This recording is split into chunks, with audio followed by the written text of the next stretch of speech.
Now, thousands of kilometers away from the battlefield, millions are in fact paying the price for the US-Iran war. The conflict could be unfolding in the Gulf, but its economic shockwaves have reached homes, farms, factories and small businesses across the world.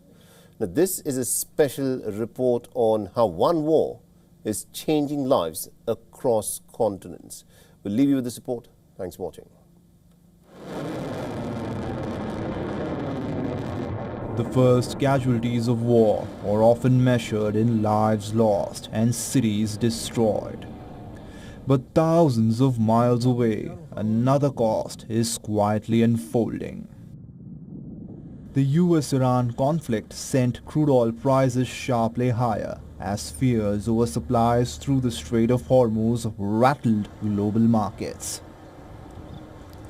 Fuel became more expensive, transport costs climbed, electricity bills rose.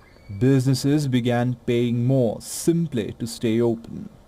The result is a global inflation shock that has spread well beyond the battlefield. From Africa to Europe, from Asia to the Americas, families who have never seen the war are now budgeting around it every single day. In Lagos, Nigeria, printer Oluwatosin Odin-Miller begins work before sunrise, but often cannot switch on a single machine. Electricity remains unreliable, forcing businesses to rely on generators. Since the Iran war, diesel prices have jumped exponentially, nearly doubling operating costs. Since the start of the war, the price of fuel has almost doubled now, because we normally get it before the war at 800 naira. Now we get it within 12 to 14, which is almost the double of the initial price we get it before the war. Thousands of miles away in Santiago, Chile, taxi driver Felipe Molina faces a different version of the same problem. His diesel bill has increased by nearly 70%.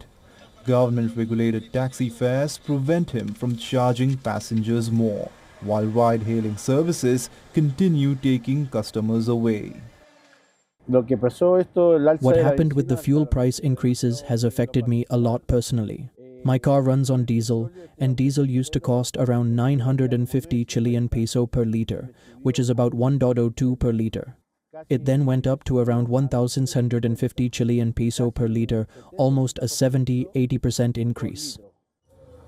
In Turkey's historic bazaars, wealthy tourists were once welcomed with handmade carpets. After the conflict disrupted regional travel, business collapsed almost overnight. 10 days after the war started, it began to affect us. Our business came to a stop by 90%, because what we do is cultural. It's cultured and wealthy people who come. A wealthy person does not come to a place where there is war.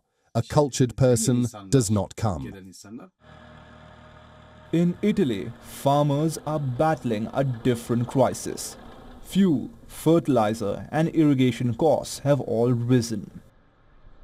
Farmers buy less fuel than before, delay equipment upgrades and watch customers cut spending.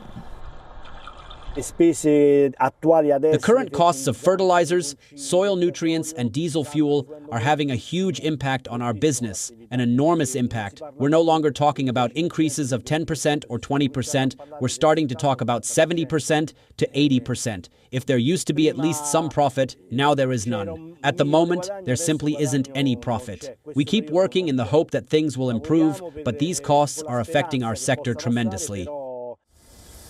In New York City, Marlene Garcia carefully plans every mile she drives. Her family shares one car, shops at food pantries, and takes extra work shifts as gasoline prices eat into household savings. Even small expenses like buying ice cream for her children now require careful planning. So before, what a $20 gas will give me maybe more than half a tank and enough to run around and make some errands apart from work. Now what 20 gas gives me is to come from work and look for parking and maybe one errand. Especially since I have 2 kids, it's very difficult to do that. So I have to rely a lot in either public transportation or probably just trying to budget myself.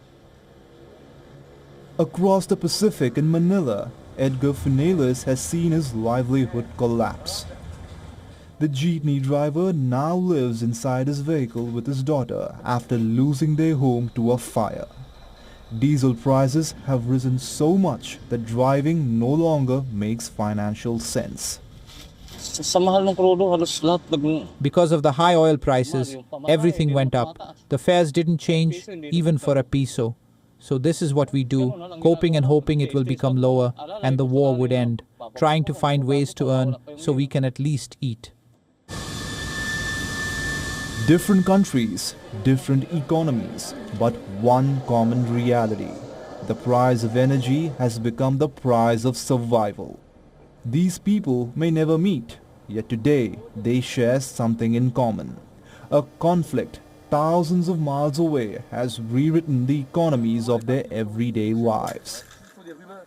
Business Bureau, WION World is One.